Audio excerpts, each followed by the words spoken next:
Hello, Bola. Hi, Nneka. How are you? I'm doing well. Nice to Good. meet you. Or nice to see you on here. Of course, I know you, but nice to meet you on our first ever Onyx spotlight in the community. And I'm so excited to have you as my first guest. So welcome. Thank you. The honor and pleasure is mine completely. Thank you.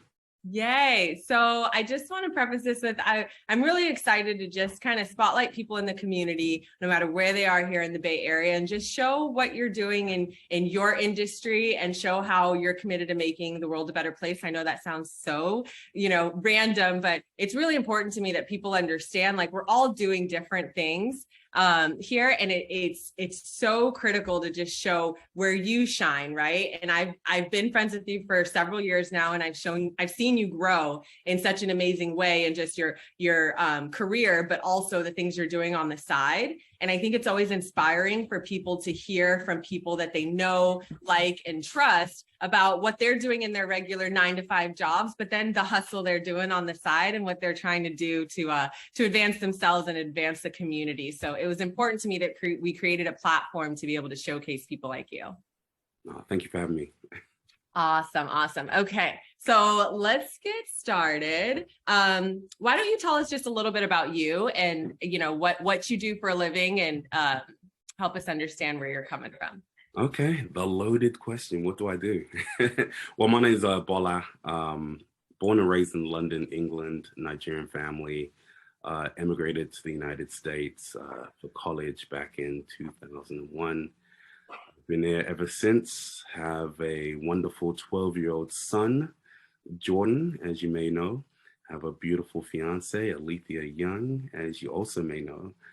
And yeah, I'm in the Bay Area. I work my 9-to-5 I'm a civil environmental engineer. So I build water/energy infrastructure for my 9-to-5. But that's the boring stuff. After work, I am a professional DJ. I'm glad to actually say that title. I own my own software company that helps DJs and crowds also interact with each other. And I'm a real estate developer/investor/Nneka fanboy. So those are my titles. I saw your face when you said when you were confused about how to describe yourself in real estate. You are 100% a real estate investor, and you need to own that. Thank you. Yeah, I know you guys are super private about what you do with real estate and stuff, but it's so inspiring. And I think at our last Onyx Table talk, you shared with, all of us what you have been doing. And I was so blessed by that, because I think people need to understand that they can do it. A lot of people get scared, like, oh, I'm not a real estate investor. You get that one property, I assure you, you're a real estate investor, and we can make it work. So I love that you trusted me so many years ago to make that happen. And I thank you for telling your story these days to people, because it's inspiring people for sure. No, thank you. You're absolutely amazing. And you've completely changed the trajectory of our family, and we're just completely blessed to have you in our life. So thank you for what you do, and to continue helping more people get into real estate. I appreciate that. So with that said, I did want to, share with people how we did meet. My husband is his high school really close friend is best friends with your fiance. Oh, right. And so we met that way. And then that individual, Stephanie, was also in my wedding because she was really close with my husband. And so when we met through those acquaintances, you guys quickly understood that I was kind of starting my career in real estate and all that. And you've done nothing but support me through all of that. And then you guys entrusted me with buying your first home and selling, a home here and there and all of that, and all things real estate. And I really value that, because it was at a time where I didn't even believe in myself. I didn't know what I was going to do with real estate. If anything, I was just doing it on the side and all of that. And you guys really trusted me to help you guys navigate something that you knew nothing about. And I was still learning at the time. And you really put your trust into that process. And I think, like you mentioned, it is really benefited you now, but there was a lot of faith there. I remember being at the airport with one of our first transactions, and we literally sat there and we prayed together, just, are we making the right, are you guys making the right decision? And when we were talking about contingencies and all that. So that's been really, really, really amazing journey for me. So I do really appreciate that trust. So let's start with a hard question. This kind of lightens it up a bit because I really want to get to know you. This is really, really about you. This is not about me or even real estate related. It's more about you in the community. So a lot of viewers want to know, what's your favorite cocktail? So people who know me best, no, that's a really easy question. I drink mezcal, no ice, no chaser, straight up. I love it. Shout out to the Mexican gods for blessing the world with that drink. I love it. I love it. I love it. I love it.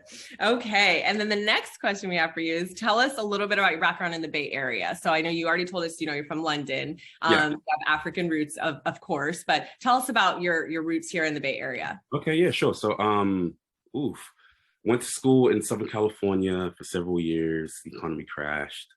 Got a wonderful opportunity to start a job in San Francisco.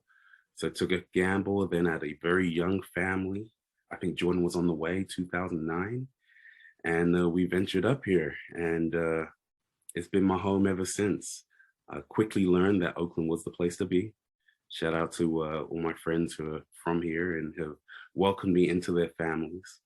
But we moved to Oakland, and 12 years later, I've been here ever since. And I just love the community, and as well as the dedication within the community to better ourselves and also to push ourselves forward as Black folks.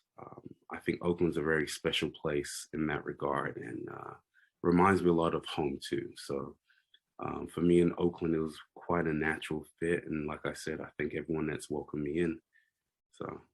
Absolutely. So this is not one of our questions, but how do you feel, Oakland has changed in the 12 years you've been here? Because I've been in the Bay 15 years. I lived, my primary residence was Fremont for about 4 or 5 of those years. So I have the best of the South Bay and the East Bay. But how do you feel Oakland specifically has changed in the last 12 years? A lot, considerably.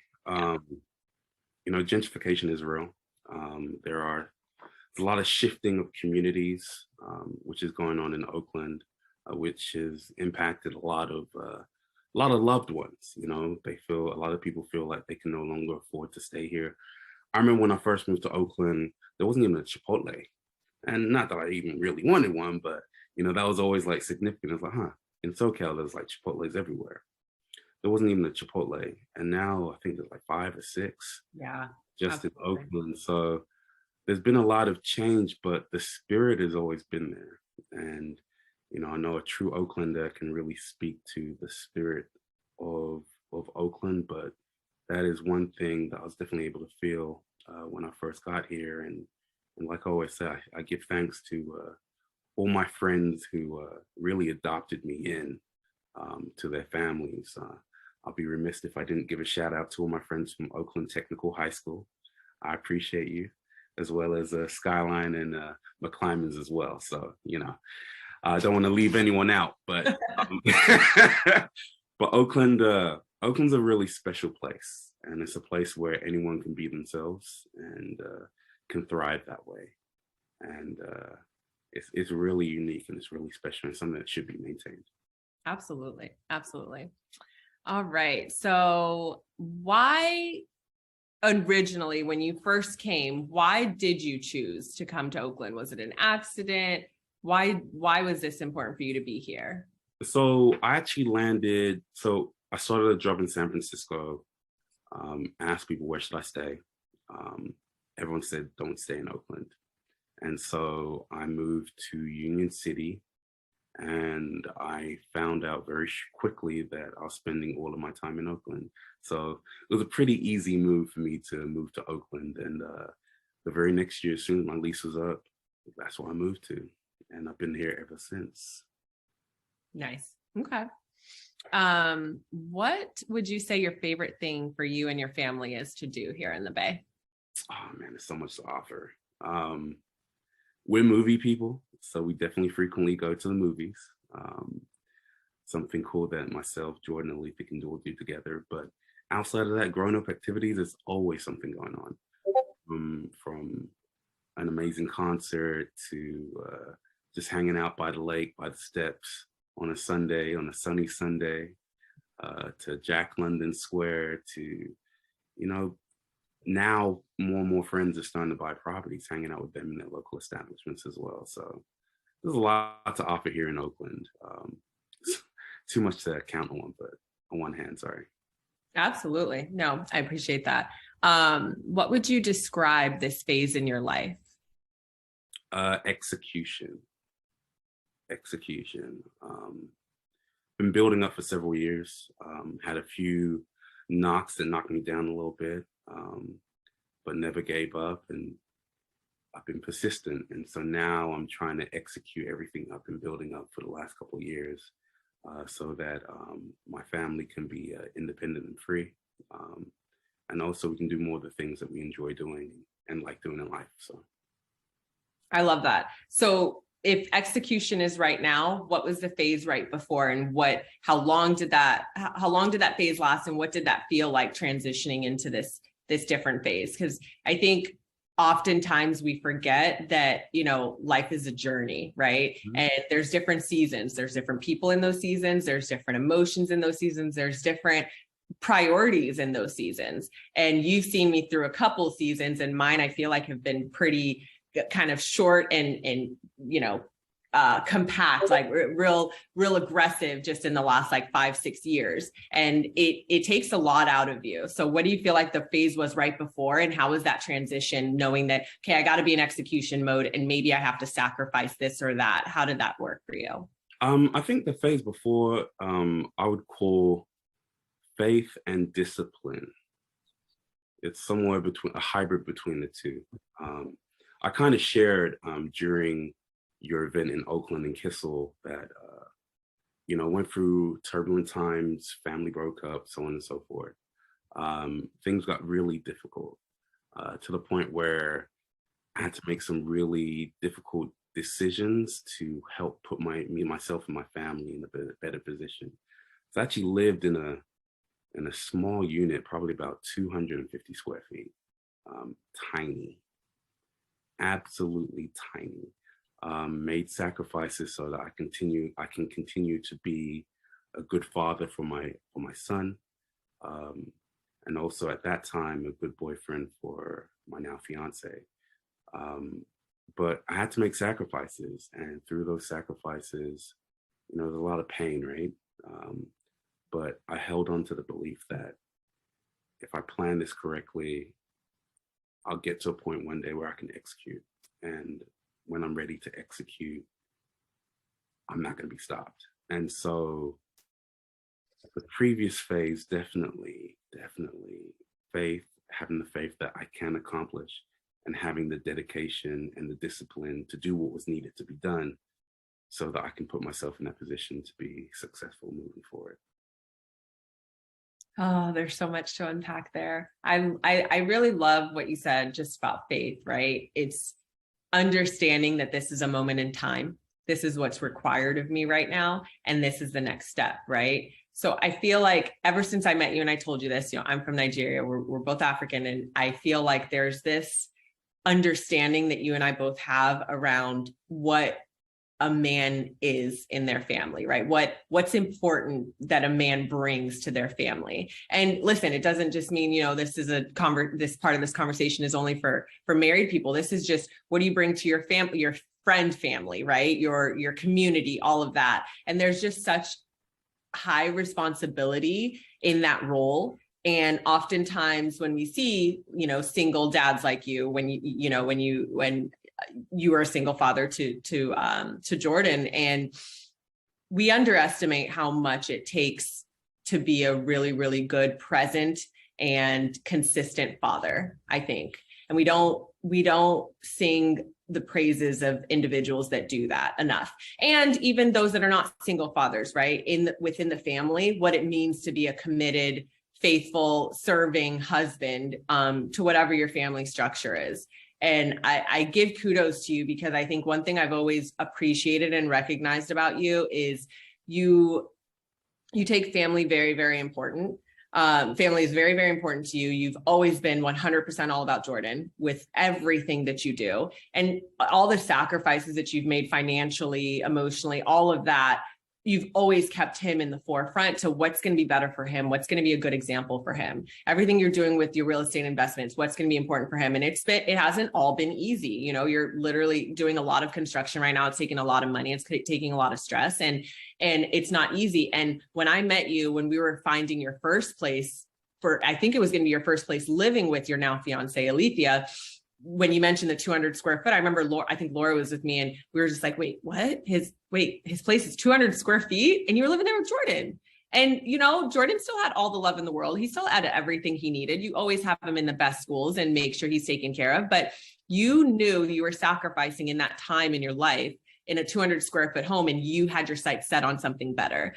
And sometimes, and especially in our market, real estate helps you propel that. And you did just that. But even with your business or with your job, right? And you're becoming a lawyer, right? You're going to take the bar soon. You haven't taken it yet, right? I'm not going that path, but no, you're not going that path. So listen, you were going down that path. You're always been in a state of progression of what you're trying to accomplish. But 200 square feet, if anyone doesn't know, that's literally the size of this living room right here, probably smaller than that. Mm-hmm. And that's what we're living in with Jordan. And it takes such tremendous sacrifice and faith that the next stage is going to be something better. And right now, this is your stage.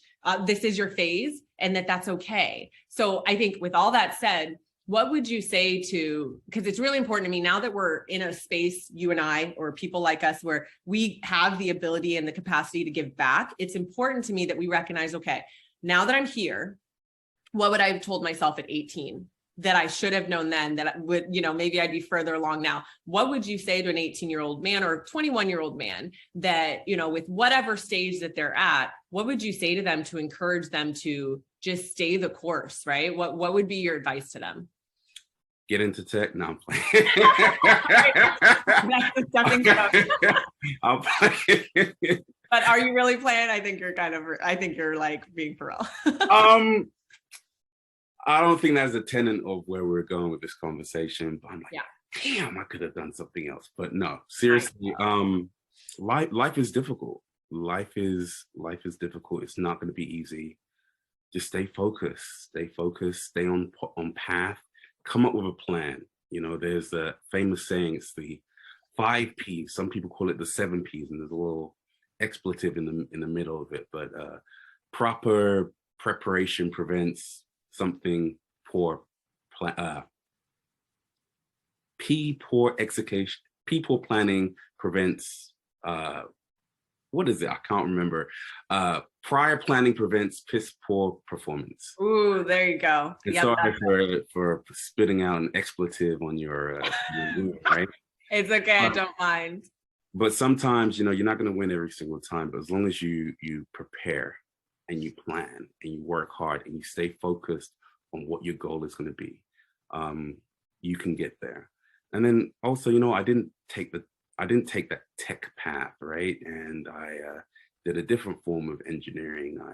I'm a civil engineer / environmental.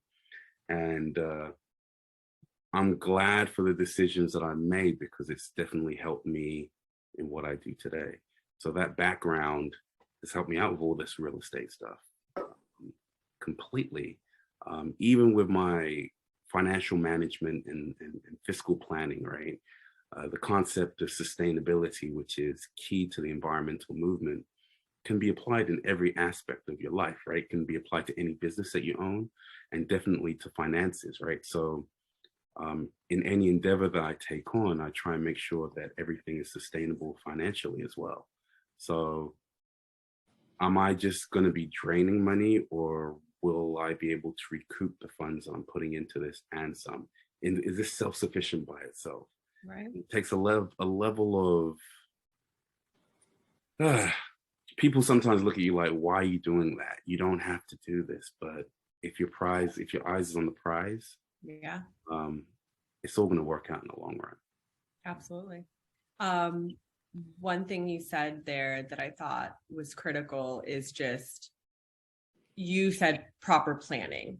Mm-hmm. And I think what's important with that, because, you know, especially in this industry, I meet a lot of people that are very linear, right, about their thought process. So whether it's about the offers or all of that, they think that there's just this one way, this system that, you know, real estate works or the transaction works. And unfortunately, it's literally the opposite, right? So when I think about that, and people get the advice or hear, you know, proper planning and know your path and, you know exactly what you're going to do, I think there is also an element there that sometimes people miss and they sometimes forget to teach, which is be willing to adjust, be willing to change course, be willing to, you know, be presented with something that completely, you know, disagrees with everything you thought, and know that you're going to push forward anyway, but maybe you need to, you know, change a little bit, change your course, change your decisions, change your path in the short term.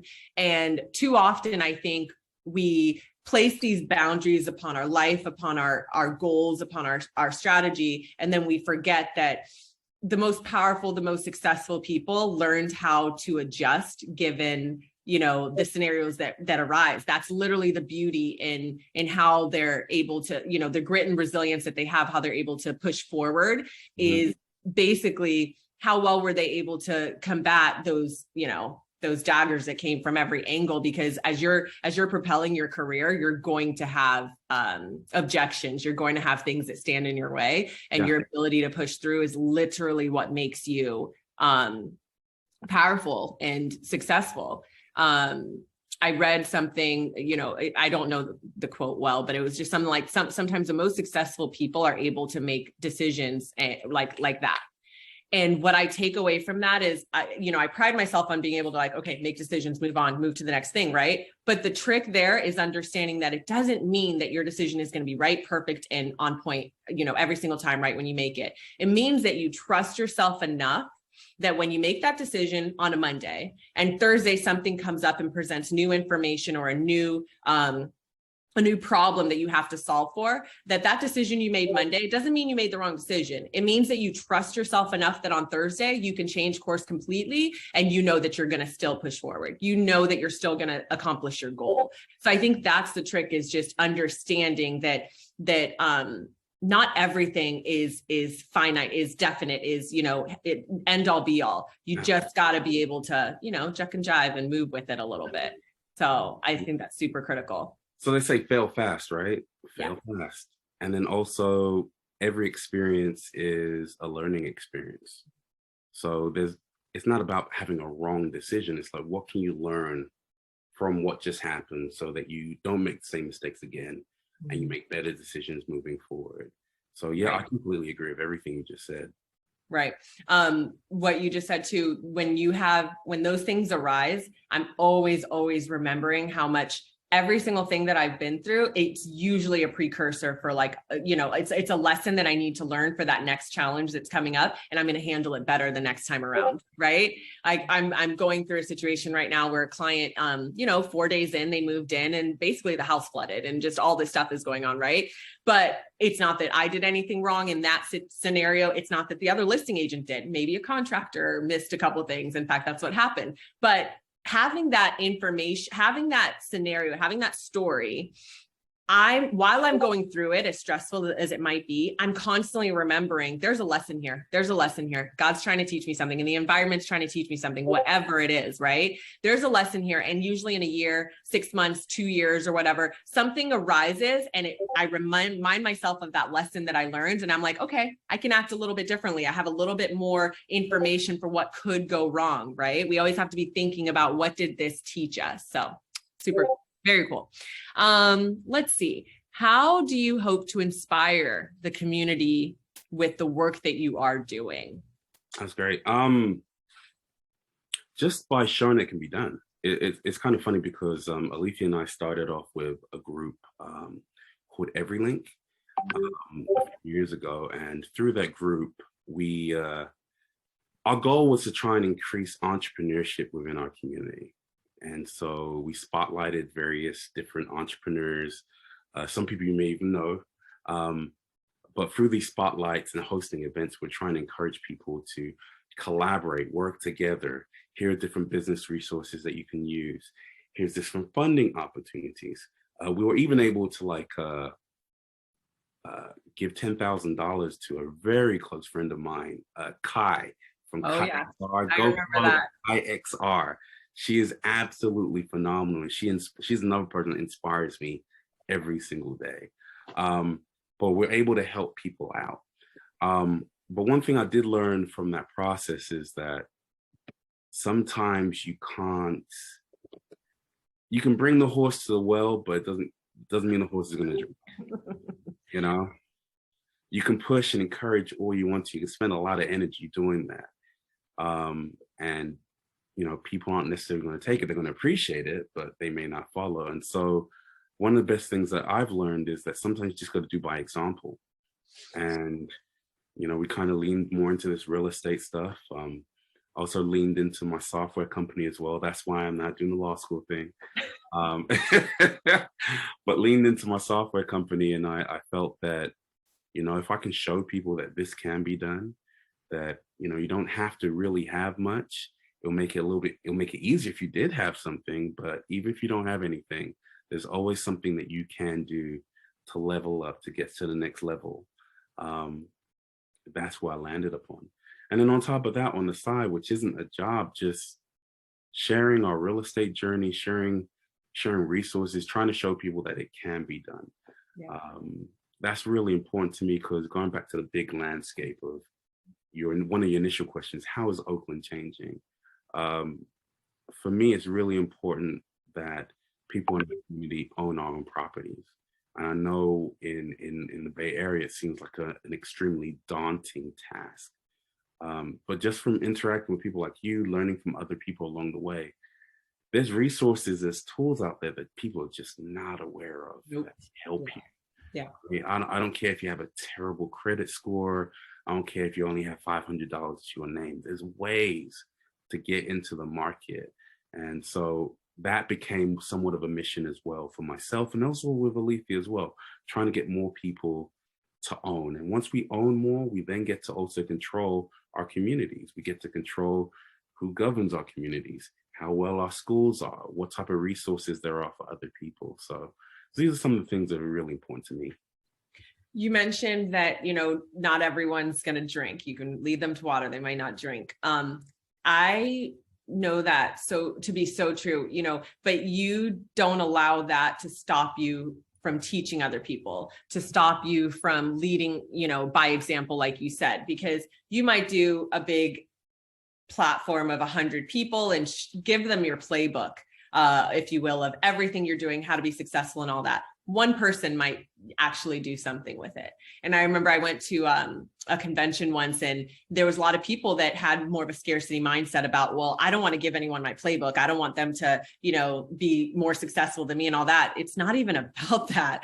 Right. It's literally not about that. Number one, like we just pointed out, most of them won't do it anyway. Okay. Number two, let's just pretend they reach the success you do. What a testament. And that's great. I love that. Right. But really it's more about, when they reach that success, you both then are going to be able to reach more people. They're not going to take anything off of your table. I don't care if they live right next door and they're in your neighborhood and all of that stuff. None of that matters.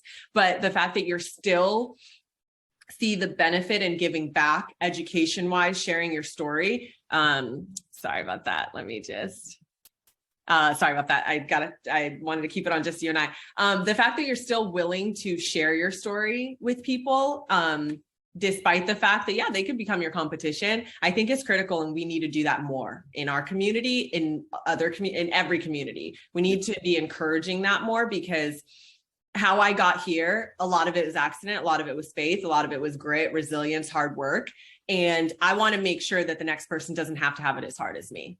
Yeah, I literally do not care about competition. I literally want to give away the playbook. I'm like, look, I ain't have nothing. Look, this is how we did it. This is the plan.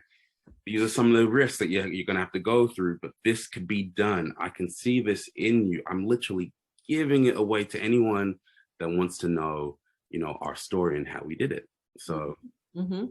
I love that. I love that. And people listen to you and they see people that look like them or that have the same values as them or that have the same path as them or different. And I think that gives them motivation to do it. So I love that you do that. Okay. So what inspired you? What do you think inspired you to be an entrepreneur? Oh, Loaded. very loaded. But my parents, definitely my parents. Both are entrepreneurs in their own right. My dad was an architect. Um, in London, he lost his job, and he then started his own architectural company. It wasn't a huge company or anything like that, but he would always tell us how Margaret Thatcher made him lose his job. But you know what? That was the best thing that ever happened to him, because you know what, son? No one can take that away from you. It doesn't matter if he makes $10 or $1 million. Sorry, it was pounds. 10 pounds or £1 million, right? Being your own boss is priceless. And those messages were ingrained into me since like day one. And, I took those messages, and he didn't necessarily have like all the answers to be a great real estate person here in America, but he definitely instilled in me the fire that, you know what, I need to have something for myself. If I do have a job, someone else can take it away. People may not value me just because, so don't give them the satisfaction. Yeah. So that's also stuck with me. And then my mother, who is really counter to my dad, is one of the most phenomenal women like of all time. So my mom is like super, super educated. She has like 3 law degrees. She has like she started off as like a microbiologist, and then she has a teaching credential and a master's in social work. It's just ridiculous. Wow. And she came to this country with dreams and aspirations of trying to form a better life for herself. But despite all of the credentials that she's personally had, it's hard. They look at credentials from other countries, even the United Kingdom, and they don't want to mess with it. Nope. And so, that journey was extremely hard for my mother. And, but even with that, she taught me to continue persevering. And then also her entrepreneurial spirit back in the day. She used to, go to like Switzerland and to Thailand and buy material and make like African clothing back in the day, which is always weird to me at first. It's like, Mom, why are all these people coming to you? Why aren't they going to the store? But as I got older, I started to understand that, wow, this is phenomenal. Like, you're creating your own brand back in the 80s before it was like popular to do so, right? Wow. Yeah. And so, although she does not do that business anymore, I still respect her for that. And those messages were definitely instilled into me from a young age. Wow. Yeah. Wow. It's interesting because you say, she had all these credentials and then she came here and they weren't appreciated and valued, right?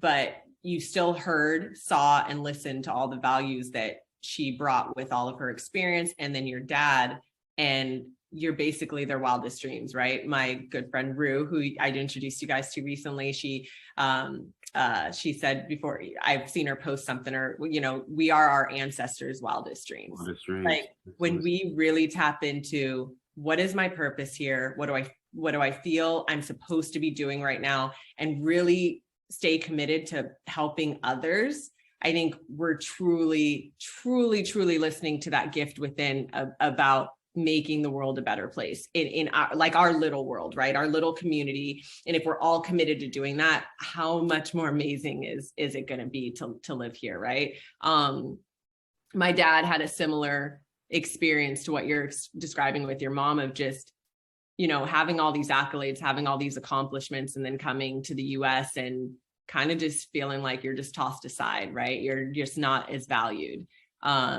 And then my mom, of course, when we came here, she had to be a single parent, after a bit, and basically raised me, my brother, my sister on her own, and just all the struggles that come with that. But really tapping into what were they trying to show us? What were they trying to have for us? And then we have a chance to live it out. And then the things that we feel like we are not going to be able to live out or whatever, our story is going to be, our kids are watching.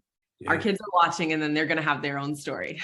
They're going to be talking about all the things that, well, my mom wished she had this, but she had this and she showed me that, and my dad this. And remembering that full circle moment is so motivating to me.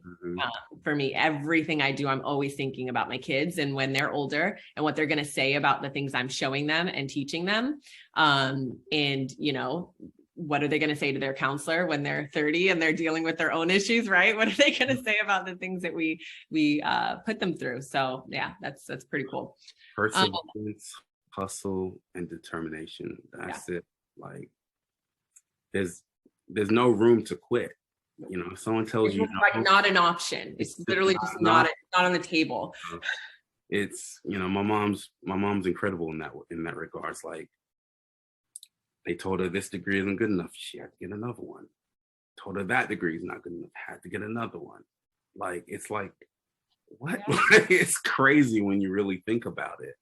And still always continue striving to get to where she wants to get to. So, hopefully I'll be half as good as my mother and my father. So. Oh, I'm sure. I know they're probably, I saw you Zoom, you were sitting on my couch, actually. I forget what the event was, but I remember you Zoomed with it was before your sister got married, and you were on FaceTime or something with your dad. And I just remember you introduced me to him, and I just seemed like such a good man. And sometimes when you meet your friends' parents, you're like, oh, it makes sense. Like he really taught you how to be, like, I know this sounds so loaded, but like, I just feel like you really care about doing good, and you just have this aura about you that's like you're committed to seeing other people be okay, and just making sure your community around you is taken care of. I used to joke with you guys, you and Alethea, and call you would hate it, but I still call you the mayor and mayoress of Oakland.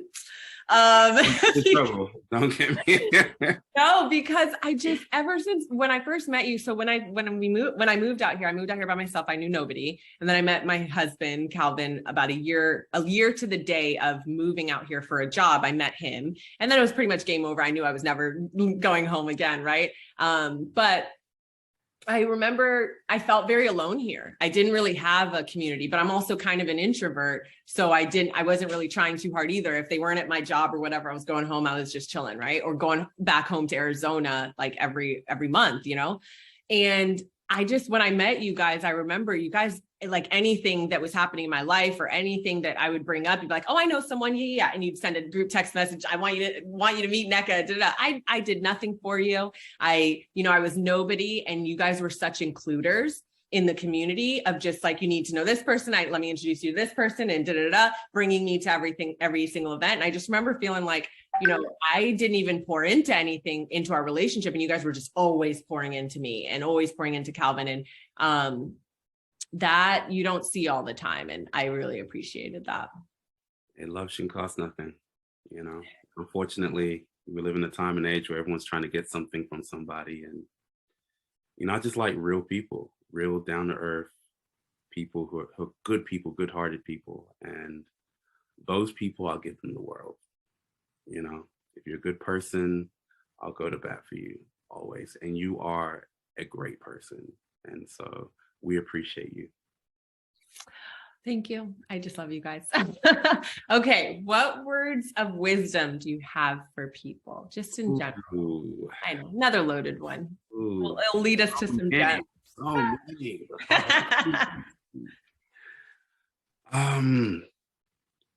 Your own personal feelings can be your own worst enemy, man. Ooh. Oh, we're going to go somewhere with this one. Alicia and I always say facts over feelings. That's our phrase with each other. And I think all of that stems from our desire and wanting to be comfortable. But growth comes from discomfort. Anyone that's lifted weights or done anything in the gym, that you got to break your body down before you can, build it up. And there's a journey that goes with that.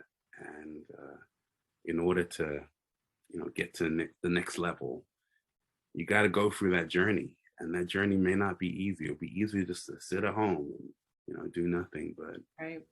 Trying to focus on the facts, ignore the feelings. And when you're in a deadlock, then you can go to your feelings, right? Yes, yes. And I think there's a lot of, please don't let me interrupt you, but just for what you just said, there's probably a lot of, wellness coaches or counselors that would listen to that statement that you just said, ignore your feelings, and feel like, no, you got to feel it. I don't think that's what you're saying. I mean, I know what you're saying. It's like sometimes in life, for what you're trying to accomplish right then, sometimes your feelings literally just have no place. And recognizing that is such a power. It doesn't mean you're truly ignoring it. It means there's a time and a place, right? It means, I meet a lot of people, clients, friends, whatever, and sometimes they're so quick to take offense. Everything offends them, right? Everything is an issue, adversarial conflict, relationship, all of that. In a means, and sometimes you look at them, you're like, "Ooh, if I could just shake you," right? Because they're trying to protect themselves, but what they're really doing is manifesting more negativity, manifesting more issues, right? So, I think about this a lot of just how sometimes my power is in the fact that I'm just so committed to doing something with this platform that I've been given, so committed to being a different kind of voice that I wish I had, 5 years ago, even, that there's no time for me to get offended, right? Yeah. There's time for me to decide this is not for me, maybe the situation, this relationship. I've got to remove myself temporarily, permanently, whatever, right? Believing in my power to decide and focusing on the things that are going to propel me forward instead of focusing on all of the reasons, because we all have them, of why this isn't working. I don't like this. They offended me. They did this. They must have me effed up, right? All of that stuff really just doesn't help you. So, what do you say to someone that's hung up on that kind of energy? I'll just bring it back to like that story, like when we got the second place, right? And the people who really didn't want us to have that. No. For many reasons, including the color of your skin. Let's just be honest. Absolutely. Including the color of the neighborhood changing. In fact, they said, we don't want any old person in our Yep. They said that to me, a Black realtor. Right. And like we could have been in our feelings about that, but we just didn't give them the satisfaction. And sometimes each journey you're gonna go through difficult phases. But I believe in you, and I believe in everyone who's watching, that if you believe in yourself and you push forward and you persevere, you can get there. You can accomplish just about anything that you want or that you dream or desire. You just got to push through. And going back to like facts and feelings and stuff like that. So from like a Lean Six Sigma perspective, right? Oh, I love this. I did this in my tech year. Love that. Every time we analyze something, we always ask ourselves, there's this assessment called the 5 whys. Yes. And so you ask why. You go a level deeper, you ask why.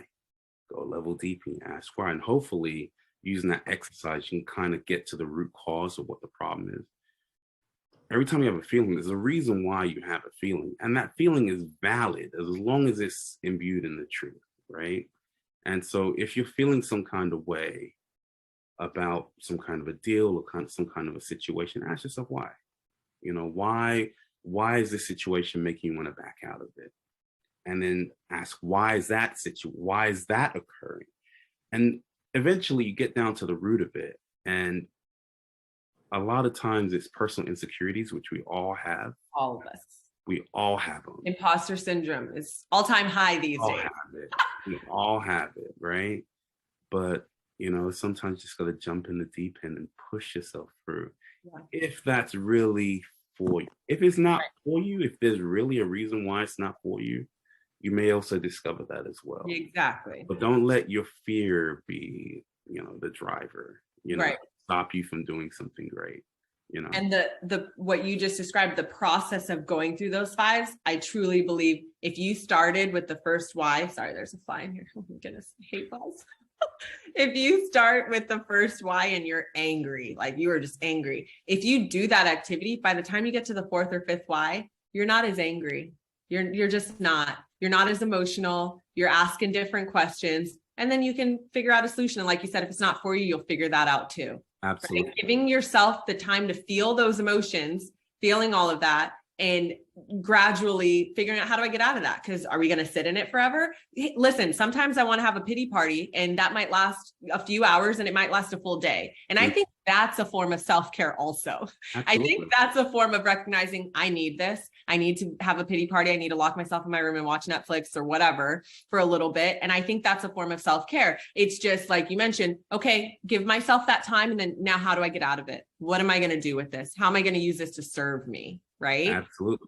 Literally could be applied to business, love, relationships, friendships, entrepreneurship, everything. Everything. Like even looking at love, like the most simplest of the simple and complicated at the same time, right? In order for you to truly experience love, you got to take a sacrifice. You got to take a leap of faith, because if you don't have, what's the word I'm looking for? If you don't tear down your barriers before embarking, you're never going to enjoy the fullness. Right. And it leaves you exposed, and that's painful, right? That's scary.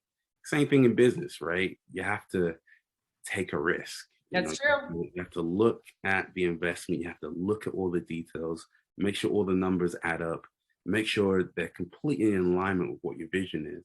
Right. Then you have to be like, okay, I'm ready to make this plunge.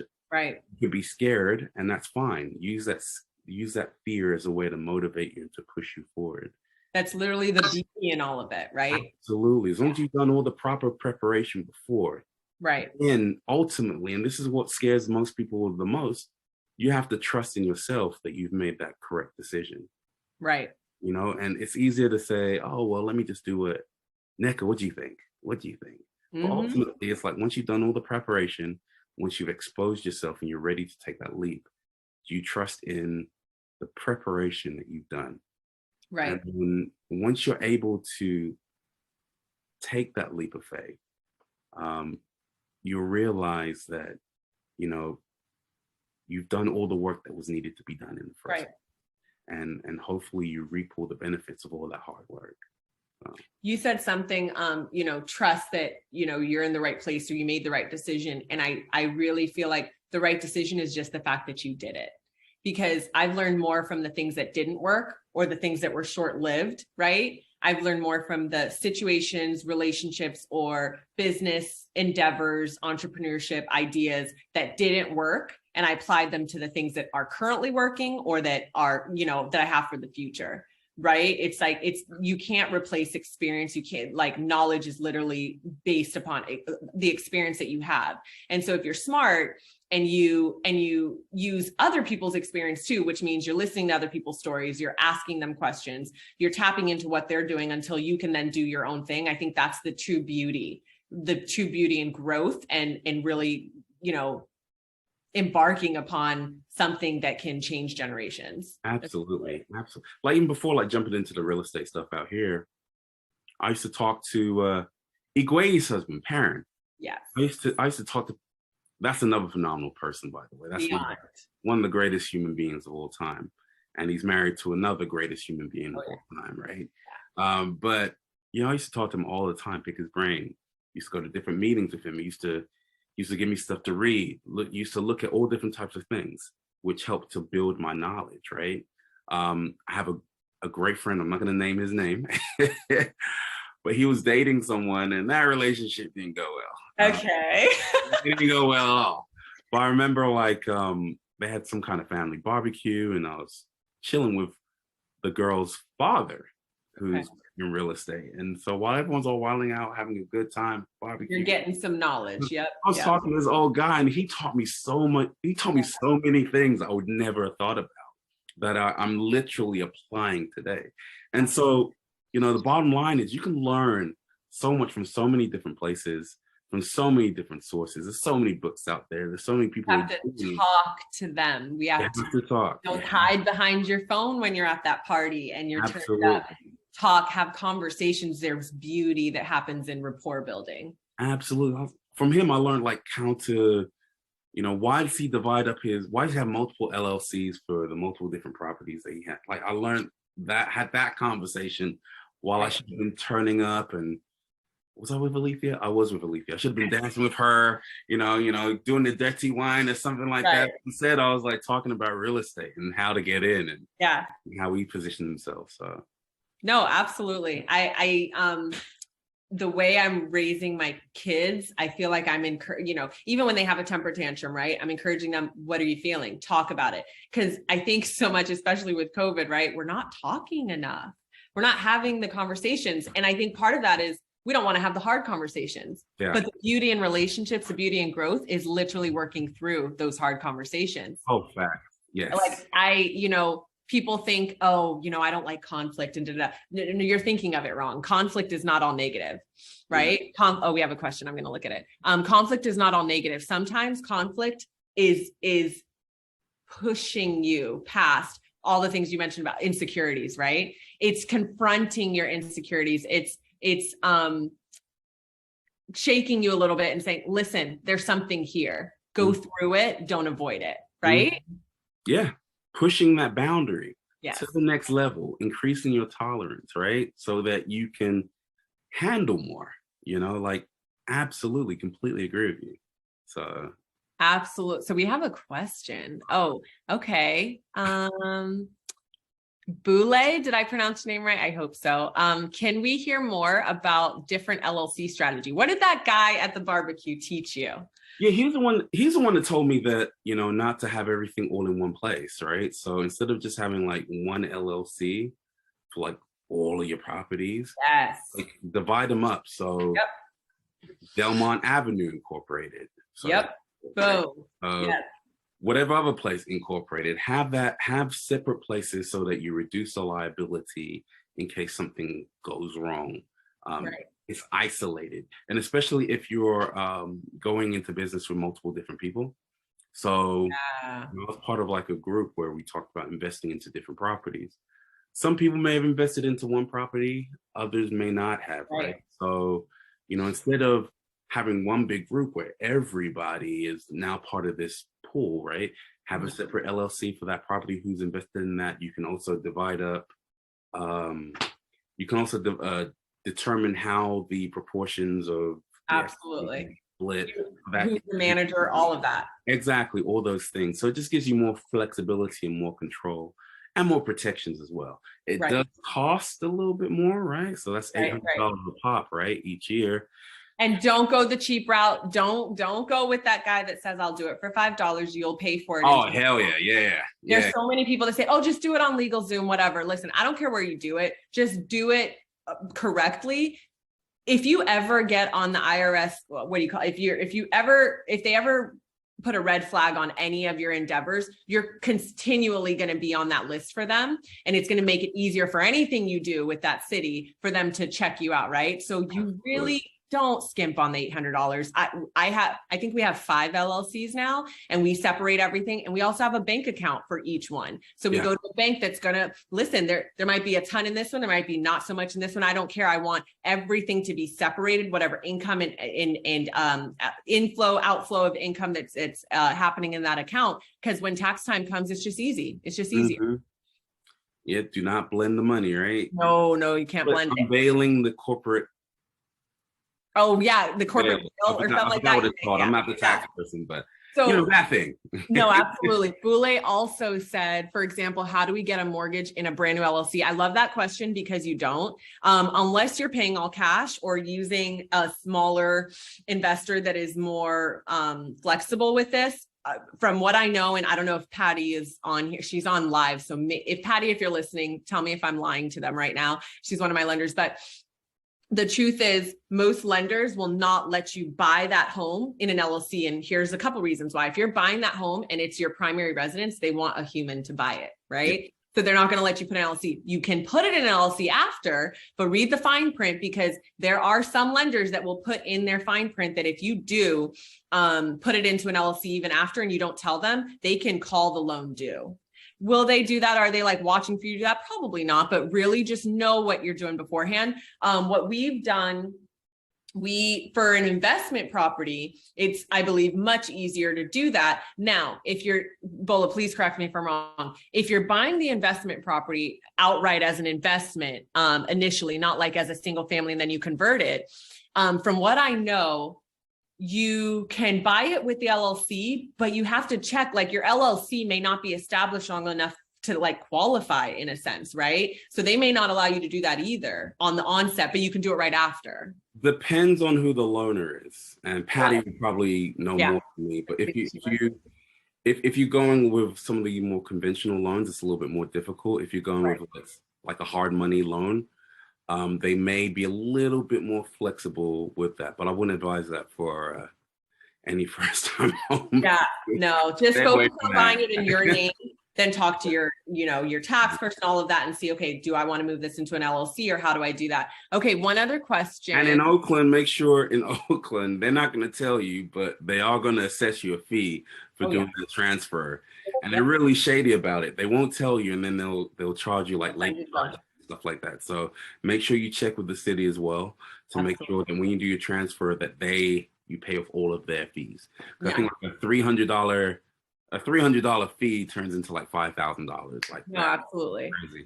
And this is another, just a side note, why it's important to have your team in order. Like I've had many talks, many future Onyx table talks will talk about this too, but you really need to have a good tax person that's not just like waiting till tax time and gets your stuff and just files it. You need to have someone that is really proactive in seeing your journey and understands your, cause not every, it's not one size fits all, right? There's different scenarios for different people, different strategies for different people. So being able to ask them that proactively, like I call my tax person, ask them about my employee situation before I make moves about their salary changes or insurance. Or am I going to allow this one to have insurance or whatever? Am I going to have them be full-time, part-time, to know what all the laws are? Because even just last year, if you have 5 or more employees, like W-2, because I have a lot of 1099, but then I have a lot of W-2, right? If you have 5 or more W-2, you now have to provide 401k. So having a tax person that stays abreast with the new information and can tell you before you have to ask them, because you don't know what to ask. Super critical. Okay, we have a question on Instagram actually from Cece. Okay. How does Bola balance his day job, be an investor, and family at the same time? And might I add, you launched a company, which we'll talk about in a second. Tell us how you balance it all. I don't know. You just do it.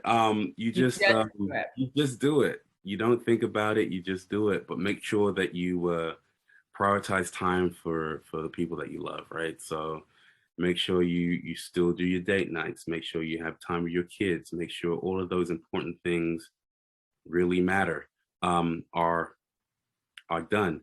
I'm a little crazy. I log into my work computer at 5 o'clock in the morning. I log in. Sometimes I drive to San Francisco. I start at 5 a.m. in the city. But that's just me. And that's how I kind of manage everything. But that's also you probably at this point don't see it as a sacrifice. Some other people would, but that's what you have figured out you need to do in this time to reach your goals. Absolutely. It's like, does that mean you're going to wake up at 5 a.m. for the rest of it? No, but that's what your sacrifice is right now. And it's just important to recognize what that is. You're not going to be living your best life 24/7 every single day. Sometimes you're going to be sacrificing. And if you approach it differently, like for me, a lot of people see like, oh, when do you rest? And yes, I need to rest more. I'm fully aware. But on the flip side, there's a big piece of me that says like, I have a unique opportunity right now. And I'm so blessed right now. There's so much I want to do and give back to that right now I'm in that stage. It's important to have self-care and do the balance. I don't believe that there's such thing as balance. I literally hate that word. I think there's such thing as finding the harmony that works for your lifestyle. and recognizing that, you know, one month you might be heavy on the family time and one month you might be kind of mediocre. I don't think family time should ever go down here, right? That's why I literally work from home primarily now. And I'm always here. And my kids, if anything, are getting more spoiled because they see me all the time. But I'm like, no, but I'm actually working. Like, don't come into the office, right? But I think that there's other months where the family time might be like mediocre or in the middle, and maybe work is a little bit higher. I think that's okay. I don't think every single day of your life you're supposed to be completely balanced like all of the time. I think that's unrealistic, and that's what leads to so much anxiety and depression. And there's no formula for life. You just got to make the time for the people, for the things that you love and that you want and you desire. So I will get a little personal, maybe a little bit more than what I should, but ultimately my son now goes to school in San Ramon. Okay. And so I had a decision: either not see him, not spend time with him, or make those sacrifices so that, you know, I can still be as active and fully engaged as possible. And so I was like, okay, well, I'm gonna start work at 5 o'clock in the morning. I'll figure out a way how to commute out there, do what I need to do, figure it out, work it out with my boss so that I can, you know, maneuver and work things out. And then in my personal time, when I don't have him, I'll fit in everything else and make it work. So, you know, life is all about making it work. There's no specific formula for each individual person. Just got to figure out what works best for you. What do you value? And for me, it was my family, and ensuring that they'll be taken care of. And so, you know what? That's what I did. I love that so much. One thing you said earlier, which was basically your dad inspired you. And you mentioned that he inspired you to just, hey, don't work for someone else, you know, forever, right? But I'm going to challenge you here, and you contradicted yourself, but I want to use this as a moment to share with people. But if you guys haven't noticed that are listening, you're also, the limit is on there. You have to press the button. Sorry. You also just said how you're working and you're going at 5 o'clock in the morning. So I want to be clear. You're following your dreams. You're accomplishing, press the bottom button. Yeah. You're accomplishing so much, but you still have your job. You just launched a company, which we'll talk about now. If I can't make this more clear to people, we're not telling you, like Beyonce has a song, right? Break My Soul, or is that what it's called? Yeah, Break My Soul, right? I love that song, and I love everything it stands for, and everyone's talking about it like, oh yeah, I'm not going to work for anybody else, and da-da-da. Listen, let's be clear. Work for someone else until you know what you want to do, until you're ready to hustle and you can provide for your family, whether that's your children, your mother, your father, your friends, whatever your little village is, right? There's no shame in keeping that job. There's no shame in keeping that job until you can afford to let it go, because your side hustle has now become more profitable to you than your main hustle. So can you speak to that? Because I don't know if people caught that, but you are still working. Yeah, like, I think you said everything perfectly. Like, trust me, I can't wait for the day where I do leave that job. But, you know, it's been good to me. I've been there for several years now, and I'm not at the stage yet where, going back to the whole concept of sustainability, right? I want to be in a position where my investments are making money for me, right? To the point where I'm completely living off of residual income, as opposed to, you know, okay, I make a few $1,000s here, I make a few bucks here. Right. No, I want it to be completely sustainable, predictable, and predictable, right? And that takes a little bit of time. But that's me, you know? And I'm kind of in the space where I'm building a product where I don't actually need to necessarily be there, you know, 24/7, you know, monitoring what's going on. It's going to be working for itself. Right. And, you know, going back to the whole law school comment, right? So that was one of the decisions I made. I was like, you know, I'm young, but, you know, I'm not that young. And yeah, I have an interest in it, but is that really my true passion, or am I trying to use this to do something else? Right. And I definitely had some real cool plans I wanted to do with law school, but I saw this opportunity with this company, and I was like, you know what? I can always go back to that. The things that matter to me most is the project that I'm the DJing and the project that I'm building from the DJing, and my real estate investments. And the legal stuff was really going to help me with the real estate investments, but I can also hire someone else to help me do that stuff too. So am I losing out by not going to law school? No. May I go to law school later? Maybe. You know, my You mom, leave it open. I'm leaving it open. But right Yeah. now I saw an opportunity and I was like, that is where I need to focus on. I'm pivoting and focusing right here. And, you know, Lord willing, it will take me to where I need to get to. And it will. I'm sure of that, because your attitude is just, you know, you're literally going to manifest greatness. You're going to manifest things that are going to make you good amounts of money, make you successful. And I truly believe that that's because you are committed to helping others. So therefore, when you're manifesting that kind of energy, it's going to be for a larger, greater good. And it's just going to work. I'm so clear on that. So now tell us about this company that you just launched. We just went to your launch party, which was amazing. But what I love about it is it's such a fun business. It's such a fun idea. And, you know, I've been committed now that I'm, you know, not having any more babies. I'm committed to doing more events and engaging more in the community. And I feel like I haven't been able to do that for the last 7 years, because I've been having a baby, nursing, whatever, recovering, if you will. And I just love doing events where you're either there, you're DJing. You just DJ'd my 2 and 5-year-old's birthday party, and it was so lit. And, you know, this new business that you're doing is just so fun, and it just can bring so many people together. And that's really what you and Alethea have been about. So tell us about your new business, your new career endeavors. So engineering background is all about solving problems. And so combine the two backgrounds that I have to create something. And so as a DJ, I discovered a few problems. Number one, we hate getting song requests. Like, don't ask a DJ for song requests. It's just not a good look. I do it every time I'm out. Hate it. But we figured out a way how to not only get song requests to DJs, but do it in the fashion that DJs enjoy. But beyond that, helping DJs to interact directly with live crowds in live sets. So the base level is, okay, I can send a song request to the DJ, which is at the DJ's discretion of whether they will play the song or not. But the coolest thing about the application is that the DJ is able to get an aggregate view of all the vibes of all the people in the audience.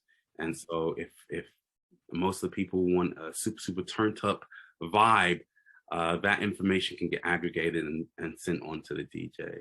In the long run, we'll be able to get curated information about the types of musical preferences that each individual likes, and will help DJs make better decisions about what songs to play in each scenario. I DJ'd an event a few years ago now, and it was supposed to be a 40-year-old's birthday. And I was ready. I was like, yo, I'm going to take you for the ages. You know, you're just a little bit older than me, but just a little bit older than me. You know, I know what music you like. You know, I'm right there. You know, we're going to go for the generation 70s, 80s, 90s, 2000s. It's going to be dope. Got to the party, set up, looked beautiful. As time progressed, yo, that party was filled with like 18-year-olds. Oh. I swear to God, like the majority of the people there were like between the ages of like 18 and 21. Right. And, you know, a little insight to DJing,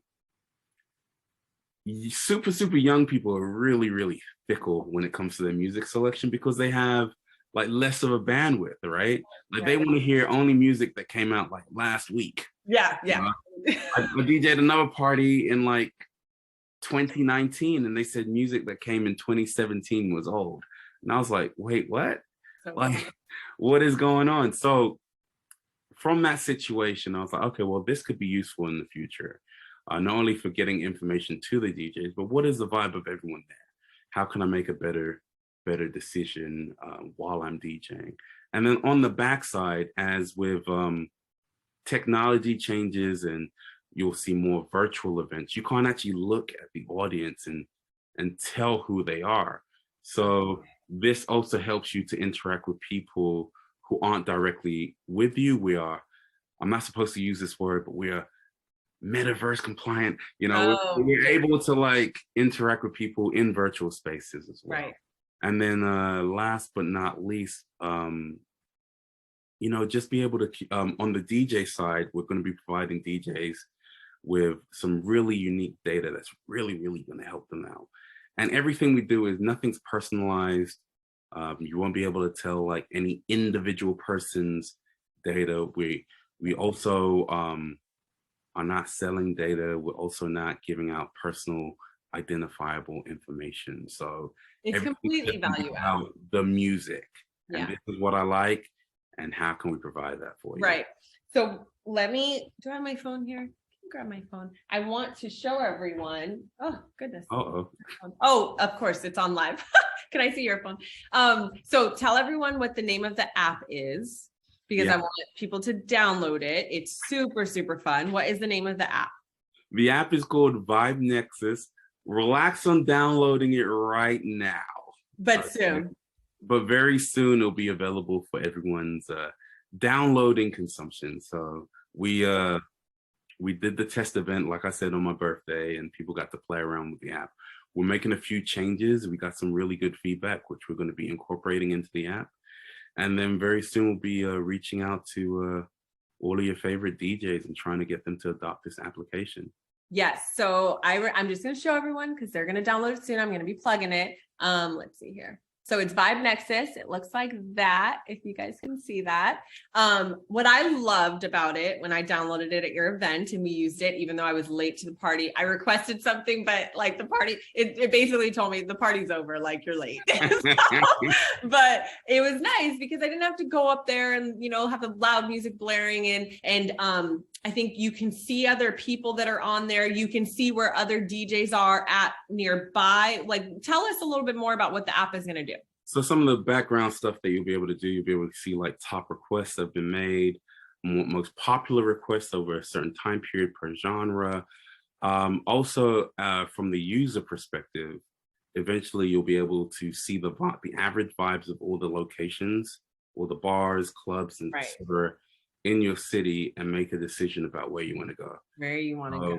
If you don't want to go to a place that is too turned up, it's a level 5, you may want to go to level 3. You can look at the app and say, okay, most people here are this vibe, and you can go there. Or vice versa. If you want to go to a super, super turned up place, you don't want to chill no more, you want to buy bottles and whatnot, you can also look at the app and see where the most turned up places are. And we're also building like platforms. So hopefully in the future, artists, if they want to release their songs early, you can release their songs through the application. Access to different playlists that are curated by different DJs. We're really putting DJs first, putting them back in the forefront of where they should be in this whole music arena. So we're really excited about it. Hopefully I didn't say anything too much. I'm sure I'm excited about that. And so no, I love that. And we do have some more questions from people. Oh, okay. So I'm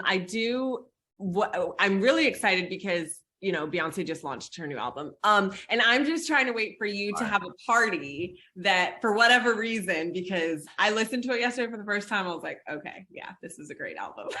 It's a really good album. Masterpiece. Like, you know, I'm not even like was it Beehive? Beehive, yeah. I'm not a Beehiver, but that album is so good. That was a work of art.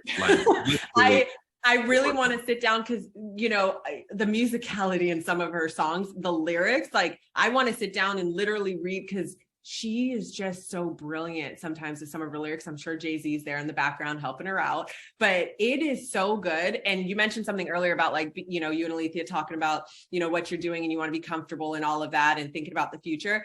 I haven't listened to all the lyrics on, I mean, I love the song, but it's called Cozy. And it's just it's something like, oh no, sis, I'm comfortable or something like that. I don't know, but it's really, really good. So if you feel compelled to have another party or event, I would love a little like listening party to a little bit of that and some other stuff. I'll request the whole album for you. It will be played. It will be played. and like going back to like comfort, right? Like Beyonce literally could have pushed out another R&B album. Yeah.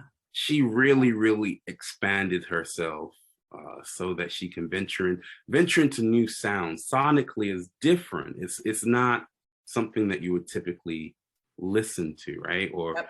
You may hear one type of song may fit into one genre, and another type of song may fit into another genre. But she really, musically just expanded herself, made it herself, right? She put that Nola, although she's from Houston, but Nola was all the way through the different vibes of the album and came up with something that was just creatively genius. So kudos to her. Speaking of just another entrepreneur, and just, I mean, she's on levels upon levels, but what I love about her is just her commitment to doing whatever the heck she wants to do and doing it really well and making no excuses for it. She, took a couple years off prioritizing her family, and then she'll go hard, and her husband and all the stuff that they're doing. I just, I don't know her or anything, and I'm just speaking to what we see, but she does celebrityhood, whatever you want to call it, on like a different level, right? She's not in all that other nonsense and stuff. And I think that's what I appreciate about people in spaces where they just do it a little bit differently, but they own it and they master their craft. They keep their head down and they hustle. And then when it's time to party, they party. One of the best things you said was do it well. Yeah. Take risks, but do it well. And be confident in what you've done. Yes. And no one can tell you nothing. One thing we didn't really touch on is how much the support has to do with this. What I've known about you and Alethea, you guys are a team, no matter what. I am positive nothing is perfect about your relationship. No relationship is. And if they pretend that it is, they are lying, and you should not listen to them. But what I've always, let's just be honest. Facts. What I've always appreciated is you guys support each other so much in everything that you guys do, together, apart, all of that. And it's about this journey and finding people that are supporting you, and then finding people that also, hold you accountable to this, that, or the other, right? Because that's what growth is. But the village is so critical to me. And especially now that we're kind of coming out of a different stage of like, we feel like our family is more complete, like we're good. And we're coming into a different place where we can enjoy the fruits of our labor a little bit more than we were before, and enjoying it with people that we love, that challenge us, that encourage us, that motivate us, is literally what brings me so much joy. Absolutely. That's key. You said some really key words, accountability, but growing together, you were someone when you really don't have anything, like you will take that person to the end of the earth, like real talk. And like you said, like there's no perfect relationship. No one is perfect. She's not perfect. I'm not perfect. Right. But if your vision is aligned, if you're a faith person, you're intertwined in your faith, and you're aligned in what you're thinking and what you're doing, you can accomplish almost anything. And I don't believe in being upset because no, if she's winning, I'm winning. If I'm winning, she's winning. Yes, you're not competition. There is no competition. The family's good. Yes. So, if we're both moving towards our family being great, then there's nothing greater than that. Like I said, my mom was a boss. My dad was a boss. They made children and they encourage us to be the best that we can be. And so that spirit with me, and I'm always going to support her to the end of time, and I know she has the same support in me as well. So right. So speaking of, so we have a question. I want to end it with this because I really like this question. I'm actually excited to see what you say to this. So, let's see, it's team at the perfect push. Oh, it's Rue. Hey, Boo. Rue says, how did both of you get the spouses on the same risk level? I'm going to go first because I want you to end with this and wrap it up. I'm going to say, I actually don't know that has to be the goal. I'm going to put my husband on blast a little bit here, but it's a huge compliment to him because he keeps me in check. He is a lot more conservative than I am. a lot more conservative than I am. But when it comes to real estate, I'm a lot more, when it comes to real estate, I'm a risk taker. But when it comes to everything else, like life, you know, he might want to go hiking and like do some stuff that I'll do with him, but it's not like on the top of my list. So we balance each other out in that way. In some ways we don't balance each other out, but I think that it's not about getting each other on the same risk level. To me, I'll give an example. If there's something in our marriage that I feel on a scale of 1 to 10, it could be about my kid going to a sleepover, which they're not allowed to do anyway, but you know what I mean? A little decision, right? And I'm at a 10 towards it, like for private school. He didn't want the kids to be in private school this young. I was at a 10 for it. They're going to private school, right? And I just said to him simply, you know, he's against it at this age right now, but he's against it. And maybe on a scale of 1 to 10, if being really against it is at a 10, he's maybe like 5 or 6. For us, for me at least, I feel like that's an easy solution of Nneka is more passionate on her scale of what she wants in this scenario. So we're going to trust, okay, we're going to go with Nneka. So my kids are in private school. There's going to be other things where he feels at a 10 in a certain direction about it. And I might not be as passionate, but I feel against it. I should be able to lean towards, okay, let's go with what you want. So when it comes to, you know, I think she's referencing just what we're talking about business, about growth, about real estate investments, all of that. I don't think you have to get on the same level. I think you have to ask each other, do you want this more than I don't? And then you work together and you say, let's try this for a year or 2 years. And when and if it doesn't work, we're going to try my way. So what do you say to that? You know, I'm gonna quote an example that you know Jelani. Did you sell to Jelani and Lauren? Yes, of course. Yeah, I've seen them this weekend. Yes. Oh, Jelani's parents dropped like some of the coldest game I've heard in my life, and I completely believe in this. Right, so if you guys are together, you're married, you've already gone through the rigmarole of getting to that point where you know you're now a couple. So this is really for the couples, right? They taught me through example what they do, and they go on an annual retreat every single year, like just them. And so the first couple of days they have fun, they dance, they drink, they be merry.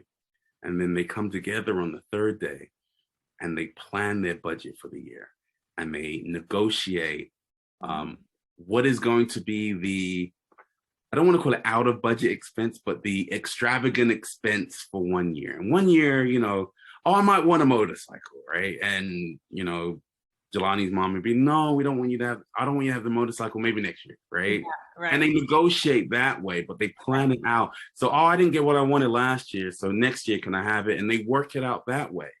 And I was just like, that is so awesome because, you know, one of the questions I get all the time, which is so annoying, is like, when are you getting married? When are you getting married?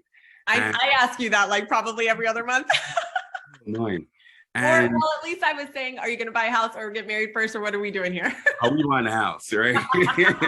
And so one of the things I learned, and you know, unfortunately, I was in a marriage before and it didn't work out. But I found that so many people spend so much time planning the wedding, they don't plan the marriage. Oh. And if we took as much time to plan the marriage as we did to plan the wedding, we'll be in a lot healthier positions. Absolutely. And using that technique that Jelani's parents did, I think that's gold. Like we do that in work all the time. We do that in business. Why not have a retreat amongst us as couples? Like, hey, babe, okay, so what do you really want? Okay, can we maybe sacrifice that this year? Can we dedicate or plan to have X number of dollars in savings this year so that X, Y, and Z? Can we do this? Like, just plan it out. Come together, have fun, enjoy each other, work it out, come up with a plan so no one feels slighted. You know, you won't be in a situation where I wanted this and I never got it. No, it's part of the plan. Yeah. You guys come together, this is your family plan. So that's my advice. Take family retreats, work it out, and you know, set goals for each other and move forward from there. I love that. Goals don't just have to be in work. It's in your family structure too. Absolutely. Treat a little bit of your family life as you would your business and be organized and structured with it. Yeah. I love that. She said, love it. So Yeah. I think we answered her question. Delani's parents, the goats. Appreciate y'all. Yes. And let's be honest, they are also like, they've got some real estate investment gems in their back pocket too, that they did a long, long time ago. And just one of those tried and true, like buy it and hold it, sit on it, nurture it, whatever. And yeah, I don't know them personally, but I remember them telling me a little bit about their story. So I'm just so grateful to you. This went longer than I planned, and honestly, I'm so grateful and I love it, because this is just it's such good info just on a life front, on a business front, on an entrepreneurship front. And it's just, again, like the first annual Onyx table talk. It's like, we got to talk more. We got to share more. We got to share the stories. We got to really encourage people to just do more. Whatever is their thing, they need to do more, and they need to find the people that can help encourage that. So I'm very grateful to you. I'm grateful to you too. All right. Well, thank you. I'm sure I'm going to have you on again, because this is my first one. We're going to do this. I don't remember, twice a month or something like that. I don't know. You'll see me again on here, and I'll be messing with the camera, not knowing what I'm doing for the first 5 minutes as well. When Nneka calls, I'll be there. Nneka calls, I'll be there. I appreciate you. Thank you for everything. And it was a pleasure to have you on our Spotlight in the Community. Thank you. All right. We'll see you later. Bye. Bye.